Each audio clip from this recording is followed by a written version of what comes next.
नमस्कार. होऊ दे चर्चाच्या या भागामध्ये आपण आलेलो आहोत कसबा पेठ मतदारसंघामध्ये. सध्या आम्ही मंडई परिसरामध्ये आहे. तर येथील नागरिकांचे आपण चर्चा करू की वारं कुणाच्या दिशेने आहे. विद्यमान आमदार रवींद्र धंगेकर की भाजपचे उमेदवार हेमंत रासने, कोण विजय होईल बघूया. वारं कुठं आहे. नमस्कार काका.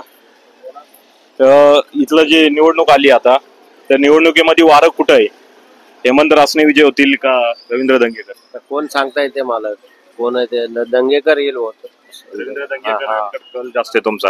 त्यांचं काम कसं राहिले मागे? चांगलं काम काय नाही, चांगलं काम करतो. चांगली काम आहेत. चांगले काम करतो. तुम्ही कुठले? पर्वती. तर पर्वती भागामध्ये काय वार आहे? बीजेपीचा वार आहे. वार कोणत्या दिशेने जास्त आहे इथं? रवींद्र धंगेकर का हेमंत रासने? सध्या दोन्ही पण आहे. सध्या त्यांच्या परीने यांच्या परीने कुणाचा जोर जास्त आहे, धंगेकरांचा का रासनेचा? यावेळेस नक्कर रासनेंचा दिसतोय. रासनेचा जोर जास्त आहे. ठीक आहे. मागील काही वर्षामध्ये काही इथं कामं झाले का विद्यमान आमदार रवींद्र धंगेकर यांच्या माध्यमातून? हो झाले. रासने त्यांच्यापेक्षा उत्तम कामं करू शकता असं तुमचं मत आहे का? करू शकतील ना. आता त्यांना गेल्या वेळेस कळलं थोडं. गेल्या वेळेस त्यांचा थोडक्यात पराभव झाला. आता होईल व्यवस्थित. ट्रॅफिकची समस्या म्हणजे इथं प्रामुख्याने जाणवते का? ट्रॉफिकची आहे समस्या अख्ख्या पुण्यामध्येच आहे. इथं मंडईमध्येच आहे. हो. नमस्कार काकू. विधानसभेचं वारं इथं वाहत आहे. तर जोर कुठे जास्त आहे, रवींद्र धंगेकर का हेमंत रासने? कोण निवडून येण्याची शक्यता जास्त आहे? यावेळेस आहे धंगेकरांना आहे चान्स. कारण वर्षभर तरी त्यांनी निवडणुकीला जे झाले मागच्या निवडून आलेले आहेत, बऱ्यापैकी कामं आहेत. पण आता कटेंगे तो बटेंगेचा नारा आहे, त्याचा इफेक्ट किती होतो हे बघायला पाहिजे. कारण आपलं जे सगळं आहे पक्ष याच्यामध्ये, तर जे कामं करतात त्याच उमेदवाराला आपण निवडून देणार आहे. आणि त्यांनी बऱ्यापैकी काम केलेलं आहे धंगेकरांनी. तर शक्यतो आमचा कल हा धंगेकरांचाच आहे. लाडकी बहीण योजनेच्या माध्यमातून प्रत्येक महिलेला एक सरकारकडनं 1500 रुपये प्रत्येक महिन्याला येत आहे. तर त्या योजनेचा काय फायदा होईल का? त्यांनी काय मत परिवर्तन होऊ शकतं का या भागामध्ये? लाडकी बहीण योजना एका प्रकारे ते दिलेली लाचच आहे. कारण 1500 रुपये देऊन आता महागाई एवढी वाढलेली. साधा पेट्रोलचा खर्च असू दे, दुधाचा खर्च असू दे, भाज्यांचा रेट असू दे, 1500 रुपये कोणाला पुरणार आहे, कुठपर्यंत पुरणार आहे? ते फक्त दिलेलं निवडणुकीपुरतं दिलेलं गाजर आहे असं आम्हाला वाटते. आणि ते कुठपर्यंत योजना यशस्वी होणार आहे? एकदा तुम्ही म्हणजे असं लाडकी बहीण योजनेचे फक्त तेवढे मतदार आहेत, तेवढे त्यांना आकृष्ट करण्याचा किंवा त्यांना अट्रॅक्ट करण्याचा त्यासाठी ते योजना आहेत. योजना किती येतात चालू होतात. बेसिक गोष्टीवरती तुम्ही कामावरती फोकस करा, कामाचा विकास करा. परत आणि इतर ज्या काही गोष्टी आहेत की ज्या महागाई आहे, आता शेतकऱ्यांना रेट मिळत नाहीये किंवा काही गोष्टी ज्या पेट्रोल आहे, महागाईवरती तुम्ही फोकस करा. बेरोजगारी आहे, लोकांना एकतर मुलांना पगार नोकऱ्या मिळत नाहीये. बरोबर. तुमचं म्हणणं आहे की रोजगार निर्मितीकडे कल असला पाहिजे. आणि दुसरं एक असं आहे की आता काँग्रेसने पण एक योजना जाहीर केली, महालक्ष्मी योजना, ज्याद्वारे की 1500च्या ऐवजी काँग्रेसचं म्हणणं आहे की आम्ही 3000 रुपये प्रति महिला देऊ. तर त्यावर काय तुमचं म्हणणं आहे?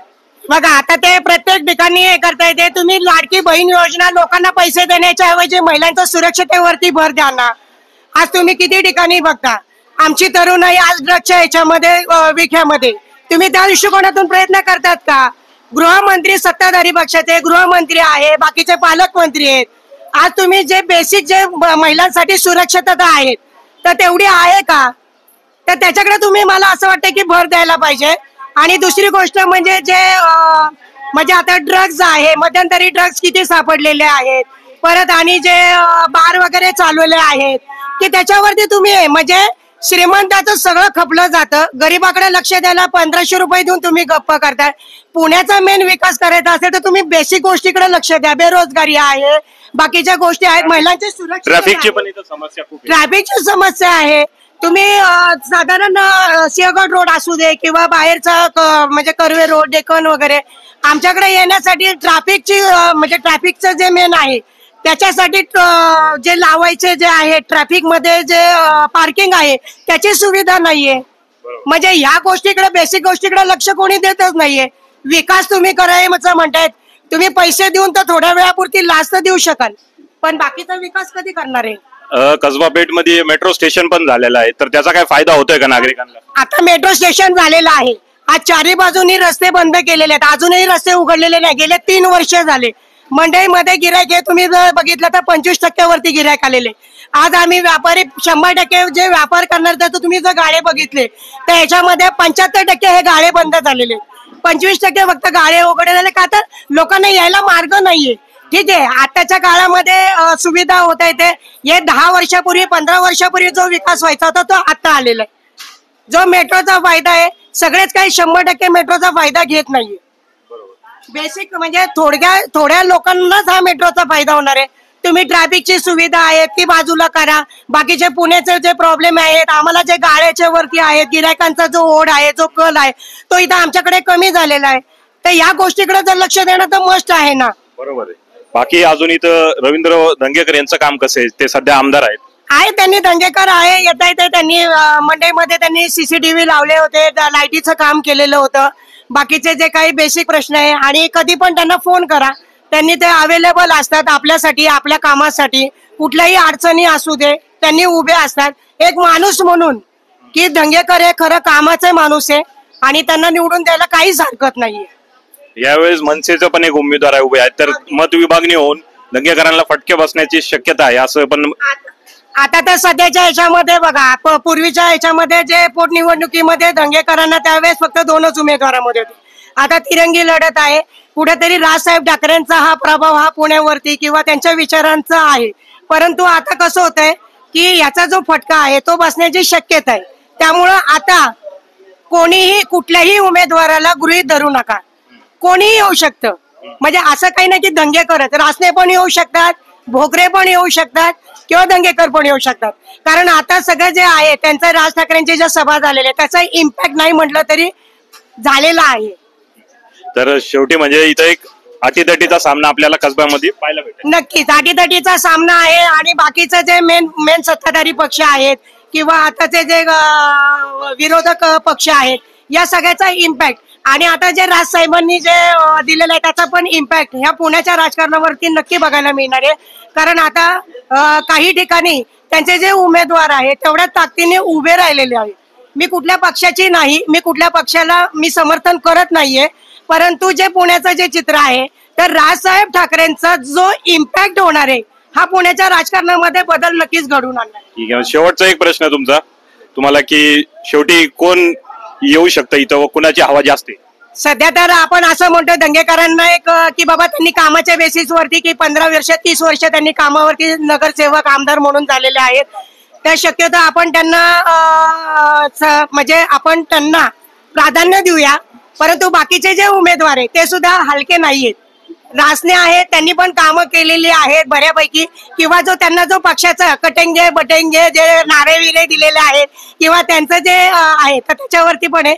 इथं कोणी कोणाला गृहीत धरू नका. कोणीही येऊ शकते. अटीतटीचा सामना होणार हे पुण्यामध्ये फक्त पुण्यामध्येच नाही इतर सगळ्या ठिकाणी सुद्धा. इथं कुणाची हवा आहे सध्या कसबा पेठ मध्ये? रवींद्र दंगेकर की आम्ही शिवसेना. शिवसेना? हो. शिवसेना कोणती? ठाकरे गट का? बाळासाहेब ठाकरे. 2 गट झाले शिवसेनामध्ये. तुम्हाला माहित असेल की उद्धव ठाकरेंचा वेगळा गट आहे, एकनाथ शिंदेचा वेगळा गट आहे. नाही उदय ठाकरे. उद्धव ठाकरे म्हणजे तुमचं इथं रवींद्र दंगेकरांच्या दिशेने कॉल आहे. हो कॉल. चालते. तर कसबा विधानसभेमध्ये कुणाचं वारं जास्त आहे? हेमंत रासने की रवींद्र दंगेकर? दंगेकर. मागील पोटनिवडणुकीत दंगेकर विजय झाले त्यानंतर त्यांचं काम कसं राहिले? थोड्या मातानी येणार. यंदा ट्रिपल फाईट पण आहे. मनसेचे पण उमेदवार आहेत तर त्याचा काय फटका बसू शकता का दंगेकरांना? काय सांगू शकत नाही पण दंगेकरचं मला शांती. दंगेकरांचं काम कसं राहिले? ती मंडई त्यांनी लाईट आणली. लाईटचे काम मंडईत किती वर्ष नव्हतं. अंधारात बसायचो आम्ही. ती लाईट आणली. महात्मा फुलेंचं मंदिर नव्हतं त्यांनी मंदिर तयार केलं. नमस्कार काका. विधानसभेचं वारं आहे तर कसबा पेठ मध्ये कुणाच्या दिशेने वारं जास्त आहे? रवींद्र दंगेकर की हेमंत रासने? रवींद्र दंगेकर. तर मागील काही पोटनिवडणुकीमध्ये दंगेकर विजय झाले होते त्यानंतर त्यांची कामगिरी कशी राहिली? त्यांनी सुधारणा व्यवस्थित केलेली आहे. तेव्हा इथे कॅमेरे बसवले त्यांनी. ते मंदिर बांधले बघा इथे महात्मा फुल्यांचं. त्यानंतर यशवंतराव चव्हाणांच्या ते मेघ डांबरी बसवलेली आणि बऱ्याच ठिकाणी त्यांनी कॅमेरे बसवलेले. सीसीटीव्ही पहिलं काही नव्हतं. दंगेकरांनी इथं खूप चांगलं काम केले. लाईटी सुद्धा नव्हत्या इथे. या बघा नवीन लाईटी पहिल्या टुबा होत्या तो बाहेर निघला घ्यायला त्याचा प्रकाश पूर्णपणे चांगला पडतो. दुसरं काय मेट्रोचं पण काम झालंय तर त्याचा फायदा काही भाजपला होऊ शकतो काही. आता भाजपला होऊ शकतो का काय आता ते काही ते सांगू शकत नाही. ते काय सांगू शकत आणि यावेळेस ट्रिपल फाईट आहे, मनसेचे पण उमेदवार आहेत, तर त्याचा फटका बसू शकता का दंगेकरांना? तर थोडाफार जरा कमी जास्त होऊ शकतो, पण यायचे चिन्ह तर दंगेकरांचीच आहेत, दंगेकर साहेबांचीच आहेत. तर दंगेकर की हेमंत रासने? रवींद्र दंगेकर. दंगेकरांच्या मागील 2.5 वर्षात काय विकास कामं केली पोटनिवडणुकीनंतर? त्यांनी विकास कामं केली तर म्हणून लोक जनता त्यांच्या पाठीशी उभी आहे ना. आता इथं घर पडलं होतं एका आजींचं, तर त्यांनी स्वखर्चाने बांधून दिले, कोणाची वाट न बघता. आम्हाला पक्षविरहित मतदान आणि काम करणारा 24 तास अवेलेबल असणारा उमेदवार निवडून आणायचा कसबा पेठ विधानसभा मतदारसंघातनं. यंदा ट्रिपल फाईट आहे, मनसेचे पण भोकरे जे उमेदवार आहेत ते पण आहेत, तर त्याचा काय फटका बसेल का? त्याचा फटका बसणार नाही ना. दंगेकरांची माग जनता ही प्रामाणिक आणि निष्कर्षाने उभी आहे, त्यामुळे त्यांना काही विषयच नाही येणार ना. उलट त्यांचं लीड वाढून निवडून येतील, ते 11-22 होईल. हा, इथं मेट्रो स्टेशनचं पण काम झालं आहे, तर त्याचा फायदा बीजेपीला होऊ शकतो का? बीजेपीचं काय, सरकारच्या लोकांच्या टॅक्स मधनं बनवली ना. बीजेपीने घरातलं पैसे आणून थोडी बनवली मेट्रो. नाही, पण ते पंतप्रधान म्हणतात की माझ्या मार्गदर्शनाखाली जे झालं. असं म्हणा ना, मार्गदर्शनाखाली झाली, बीजेपीने नाही केली ना. लोक जे टॅक्स भरतात त्याच्या ह्याच्यातनं झाली ना, लोकांच्याच पैशातनं मेट्रो झाली. भारतीय जनता पक्षाने काय घरातनं पैसे आणून केली नाही ना. ही सामान्य जनतेच्या पैशातनं झालेली लोकशाहीसाठी व्यवस्था आहे ती. अजून एक प्रश्न तुम्हाला की लाडकी बहीण योजनेमुळे काही फटका बसू शकता का इथं दंगेकर? लाडक्या बहिणीचा काही विषय नाही ना. ते लाडक्या बहिणीचा बी तसाच मेट्रो सारखा विषय ना. त्यांनी काय खिशातनं पैसे थोडी दिले. मुख्यमंत्री साहेब असतील, उपमुख्यमंत्री असतील, हे सरकारचेच पैसे ते वाटतात आणि लोकांची दिशाभूल करायचं काम चाललंय ना. हे महागाई नियंत्रणात ठेवावी ना त्यांनी. इकडे लगेच त्यांनी लाडक्या बहीण योजनेचे 1,500 रुपये दिले, इकडे लगेच तेल वाढवलं, सिलेंडर वाढवला. ते काय नाही, फसवी योजना असतात. म्हणजे निवडणुकीच्या तोंडावर भूल थापा मारल्या. 100%. आता भारतीय जनता पक्षाच्या पंतप्रधानांनीच असा विषय केला इंदोर मध्ये की म्हणले अमुक पक्षाचे नेते म्हणले भ्रष्टाचारी आहेत, आणि तेच मांडीला लावून बसले ना. याच्यातच 60% 70% फटका बसू शकतो. राज्यात कुणाचं सरकार येईल काय वाटते? खूप अटीतटीचा सामना आहे, महायुती व महाविकास आघाडी. तुमचं काय म्हणणं आहे, कुणाची सत्ता येईल? महाविकास आघाडीची येईल ना. महाविकास आघाडीची येईल. आणि कोण मुख्यमंत्री होईल महाविकास आघाडीची सत्ता? मुख्यमंत्री उद्धव ठाकरे असेल. रवींद्र दंगेकर की हेमंत रासने? काय दंगेकर. लाडकी बहीण योजनेचे 1,500 रुपयाचा जी योजना होती सरकारची, त्याचा काय फायदा झाला तुम्हाला? नाही. तुम्हाला नाही आले लाडकी बहिणीचे पैसे? तुम्ही फॉर्म भरला नव्हता भरला का बरं? राहून गेला का?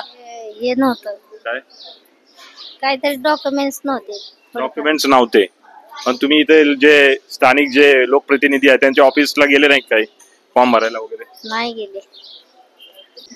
लाडकी बहीण योजना ही भंगार आहे. काय आहे, आई बाप भाऊ हे कुठं गेले? लाडकी बहीण काय करते? आई बापाला द्या ना. भाऊ आई चुलता बाप हा कुठं गेला? लाडकी बहीण काय करते? बहिणींना का द्यायचं? आई बाप भाऊ यांना पण विचारावं ना, लाडकी बहीण काय करते? हे केवळ आपला फालतूपणा आहे. रवींद्र दंगेकर यांच्या माध्यमातून काय कामं झाली आहेत का या मतदारसंघात? कॅमेरे बसवले मंडईमध्ये, ते समोरचं घर पाडलेलं नीट झालेलं आहे, त्यामुळे दंगेकरच यावेत.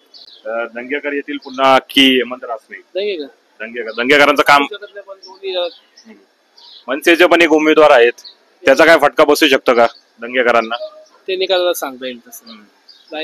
सध्या वारं कोणत्या दिशेने जास्त वाहते? शेवटच्या 1 दिवसामध्ये कळाले दोन्हीकडे पण सेम पाळलंय 50-50%. 50-50 म्हणजे ते एकदम काटेची टक्कर आहे असं म्हणणं आहे थोडक्यात तुमचं? दोघं पण तिघा तसं काम करणार आहेत, पण दंगेकरांचं काम चांगलं आहे. आणि कधी तुमच्या मनात दंगेकर आहे की रासने? नाही, तसं दंगेकर काम करतात, राष्ट्रांचे कधी परिचय नाही आपला, पण आहेत त्यांच्या संपर्कातले ते आहेत, चांगले काम करतात पण दंगेकर. चालते धन्यवाद. काय म्हणताय, निवडणुका आले? निवडणुकीसाठी मी सज्ज आहे अजून पण. कोण निवडून येईल इथं? रासने निवडून येतील का दंगेकर? राजने येऊ दंगेकर येऊ, पण आहे ना जे येईल ते कधी पण चांगलं राहू.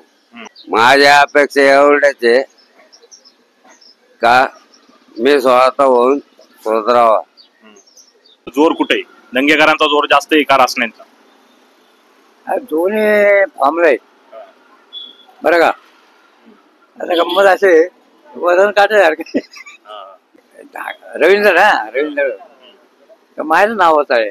तुमचं पण नाव रवींद्र आहे? नाही, माझं नाव राजेंद्र आहे. राजेंद्र आणि ते रवींद्र, म्हणजे तुम्ही थोडक्यात एक बंधूच आहात. मला तर माझ्या भविष्यात असं आहे, मी तर राष्ट्रपती होणार आहे असं सांगितलं.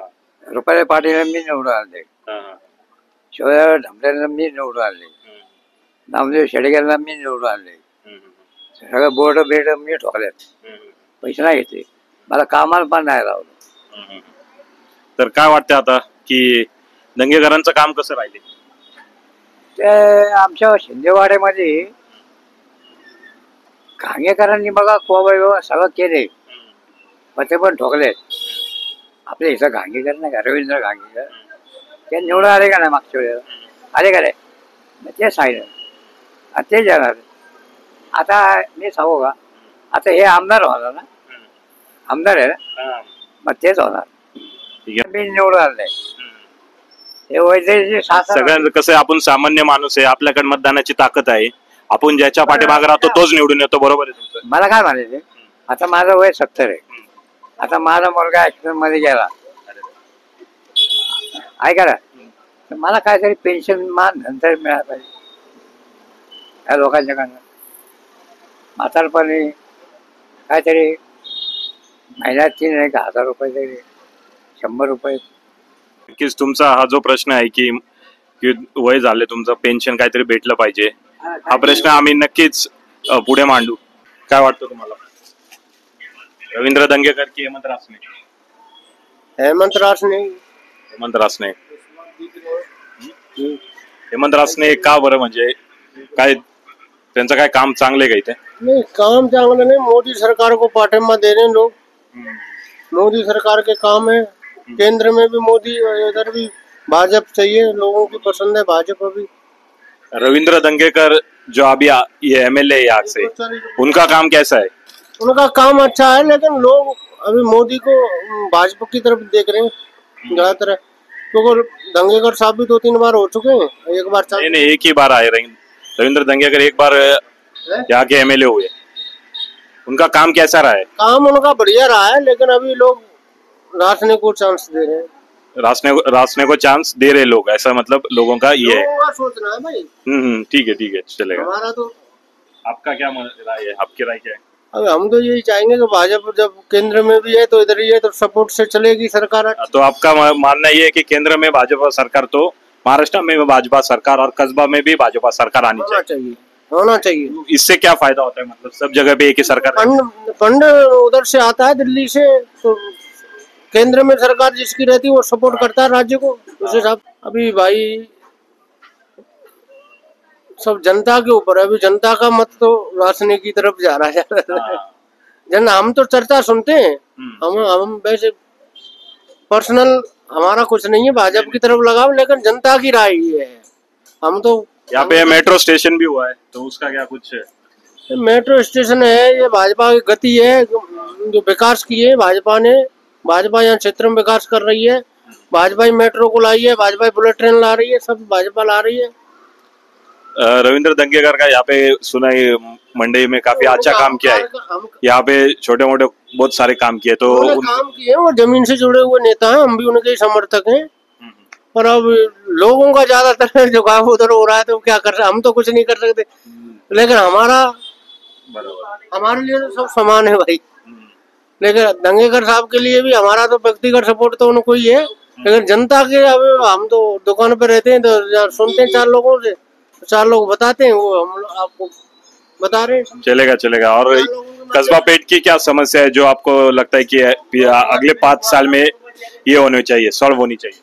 अब समस्या तो कुछ दंगेकर साहब ने वैसे छोड़ी नहीं है, समस्या तो कुछ रह नहीं गई है, पर फिर भी अब जनता के ऊपर है, जनता जनार्दन है, जनता जिस तरह मुड़ जाएगी उधर सब कुछ हो जाएगा, चाहे दंगेकर साहब हो चाहे. लेकिन ज्यादातर मोदी को देखते हुए लोगों का झुकाव बीजेपी की तरफ हो रहा है, ऐसा है हमारा सोचना है. दंगेकर या हेमंत रासने? हेमंत रासने. तर काय म्हणता, कुठे वार, रवींद्र दंगेकर की हेमंत रासने? आता वारं बिरं काय म्हणता येणार नाही, पण जो नेता काम करतो त्याचीच हवा असते. आणि काम करणारा नेता म्हणजे रवींद्र धंगेकर. हेमंत रासने यांचं किती आव्हान असेल त्यांना? नाही, आव्हानचं काय हे नाही, पण हा माणूस म्हणजे कसं एकदम जमिनीवर चालणारा माणूस आहे. पण जनता जे काय करणार ते धंगेकरांना सपोर्ट करणार. आणि मागील निवडणुकीत विजय झाले दंगेकर, त्यानंतर काय विकास कामे झाले त्यांच्या माध्यमातून? त्यांनी खूप गल्लीबोळापासून कामं केलेली आहेत. त्याच्यामुळे त्या समोरचा कोणी जरी असला तरी त्यांना काय फरक पडणार नाही. मनसे जे पण उमेदवार आहे तर त्याचा काही किती फटका बसू शकतो त्यांना? काय नाही, बाकीचं एवढं काय हे नाही, पण धंगेकरांचं हे होणार. नमस्कार काका, काय म्हणतात? वारं कुठं वाहतंय विधानसभेचं कसबा पेठेमध्ये, दंगेकर की? दंगेकर. दंगेकरांचं काम कसं राहिलंय? एक नंबर. बाकी काही येथील समस्या ज्या आहेत त्या हे झाल्यात का, सॉल्व्ह झाल्यात का? सगळ्या सॉल्व. त्यांनी आतापर्यंत कधी कुणाला हेच केलं नाही. कुणी जाऊन द्या, म्हणजे आमच्या वार्डातला नाही, दुसऱ्या वार्डातले सुद्धा लोक येतात. म्हणजे कामाचा माणूस आहे. कामाचा माणूस 100%. त्यांना जर कुणी जर एका ठिकाणी जर फोन केला, त्यांनी जर काही अडचण सांगितली तर ते एका ठिकाणी जर गेले ना तर ते 10 कामं करतात, आजूबाजूला विचारतात. पण बाकीच्या नेत्यांना जर सांगितलं, गरीबाचा माहितीचा सुद्धा सगळा खर्च करतोय तो. गरीबाच्या माहिती सुद्धा खर्च करतोय, कोणी येत नाही तिथं. कुठला नगरसेवक नाही, कुठला आमदार येत नाही, खासदार येत नाही, तो येतो माणूस. तो हे माणूस जीवाभावाचा. जीवाभावाचा म्हणजे प्रश्न नाही. तुम्ही कुठल्याही लहान पोराला विचारला तरी तो आणणार दंगे. पण यंदा इथं खूप खिचडी झालेली पाहिजे की 3 का 4 उमेदवार निघणार आहे, तर मत विभागणीचा फटका बसू शकता का? खिचडी होऊ काही उलट त्याचा फायदा आहे. त्याचा फायदा आहे, कारण त्याचं मत फुटणार नाही. बाकीचं मत फुटल पण त्याचं मत फुटणार नाही. म्हणजे ती जी खिचडी आहे ती दुसऱ्या नंबरसाठी. दुसऱ्या नंबरसाठी. माझं एक उदाहरण सांगतो मी धंगेकर भाऊंबद्दल. ते एका लग्नात आले होते, एक सामान्य माणसाच्या लग्नात आले होते, आणि धंगेकर भाऊ ते सकाळपासून त्या लग्नाला होते. आता तिथं नेते धंगेकर तिथं त्या लग्नाला आले म्हणजे त्यांचे कार्यकर्ते आले, ओळखीचे भरपूर लोक आले. जे काही जेवणाचं नियोजन होतं त्या माणसाचं 700-800 लोकांचं, कार्यकर्ते वाढल्यामुळं हे समजा काय असेल ते, पण ते जेवणाचं थोडं कमी पडलं. तर रवी भाऊंनी त्या वरबापाला कळून सुद्धा दिलं नाही मुलीच्या वडिलांना की आपलं जेवण कमी पडलंय. त्यांनी लगेच तिकडची व्यवस्था त्यांना न कळता करून टाकली. म्हणजे एवढं म्हणजे गरीबाला जाण ठेवणारा माणूस आहे तो. रवींद्र दंगेकर थोडक्यात कामाचा माणूस आहे, 100% येणार. जनतेने त्यांच्या पाठीशी राहिलंच पाहिजे. जनताच त्यांच्या. तुम्हाला सांगतो, आमचं तर काही संबंध पण नव्हता. देवळाच्या फरशी फक्त तो पाया पडायला येतो. त्यांनी बघितलं फरशी पाडलेली, फुटलेली. त्यांनी येऊन त्याचा माणूस बोलावला, मला म्हणला इथे काम करणार. म्हणलं करून टाका भाऊ, तुम्हाला कोण नाही म्हणलं. काम करून मोकळा झाला. म्हणजे लोकांनी त्यांच्याकडे कामाकडे जायची गरज नाही, ते स्वतःच काम करतात. स्वतःच काम करतो तो, स्वतःच काम करतो कधी पण. म्हणजे तुम्हाला सांगतो, कोणाला विचार अख्खा काजवापड्यात ना, तुम्हाला सांगतो सूर्य हॉस्पिटल पासून तर त्याच्या घरापर्यंत तुम्ही कुणाला विचारा. मग आम्ही आतापर्यंत भाजपपर्यंत होतो बापट साहेबांबरोबर, पण आता आम्ही सगळे दंगे करत. आणि आम्हाला ते मशिदीचं पण काम त्यानेच करून दिलं ना, ते संपूर्ण. त्याच्यामुळे माणूस सगळे हे सर्व समावेशक चेहरा आहे दंगेकर. हो, दंगेकर. चालते. धन्यवाद. काका, धन्यवाद. वारं थोडंसं रवींद्र दंगेकर यांच्या दिशेने जास्त वाहत आहे, पण तरी इथं तिरंगी लढत असल्यामुळे मत विभागीचा फटका कुणालाही बसू शकतो. पण लोकांच्या मनात सध्या तरी हेमंत रासनेंपेक्षा रवींद्र दंगेकर जास्त दिसत आहेत. तर बघूया काय होतं 23 तारखेला निकालात स्पष्ट होईल.